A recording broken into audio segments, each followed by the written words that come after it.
Welcome to another iPaceOwner breaking news, and I'm grateful to Koala on the iPace forums.co.uk for this, who's picked up that version 20A is now available over the air.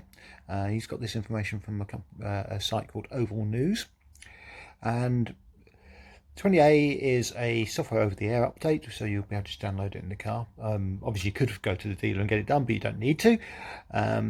This is a update for the infotainment system, and it's software version 20A-20.07.5-507626. And it's got a few new options in this one. It's got some changes to the parking aid. So the parking aid pop-up now has an option to temporarily disable the system, which could be useful in some cases. If you're holding your car on for some reason in drive and going forward into a space and you just want to stop it beeping at you, you can do. You can also now erase all user data by running the vehicle data factory reset, which is really useful if you're selling the car. I want to give it to someone else. There's improvements for Bluetooth around Japanese language and some stability when swapping from the phone library to Spotify. Interesting one on the climate change. If you switch themes, the option to go from front to rear climate controls would sometimes not be lost. I think that doesn't really apply to the iPace. It applies to some of the other cars. This update does apply to more than just the iPace. It applies to virtually all Jaguar cars which got the in-control system, as you can see here, because we haven't got a third row blower fan in the iPace, nor have we got an optical disc drive. This one's interesting though. Eco data being improved, stability of it. Not sure exactly what that means. We'll have to try that out. In-control apps, problem where the soft keys would not display correctly when connecting. Yep, sounds like that's a useful one. Improved voice guidance stability on the nav. I don't actually use voice guidance on mine, but I'll try that out and see what it does. Phone, there's a general improvement when active call, fewer cases of lost gaps in audio, and I've heard this from a few people that they've been having problems with phone calls.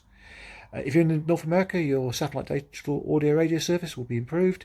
The rear entertainment system, if you happen to have a rear screen entertainment system, is improved.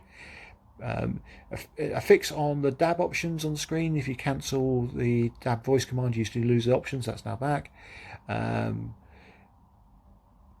The mode button on the steering wheel, not changing media sources, is now working. I'm not sure if we've got that on the iPace, but maybe it's an option.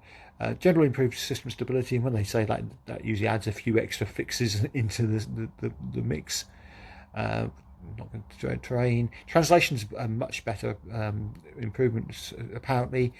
Some languages are always reverted to English. They don't do that now. Television, we obviously don't have that. USB connectivity, this is one which is getting a lot of people interested. Not so much the iPod source disappearing when an iPhone was connected, but the USB media will now resume from a track that was playing when the vehicle was shut down, is very useful for a lot of people.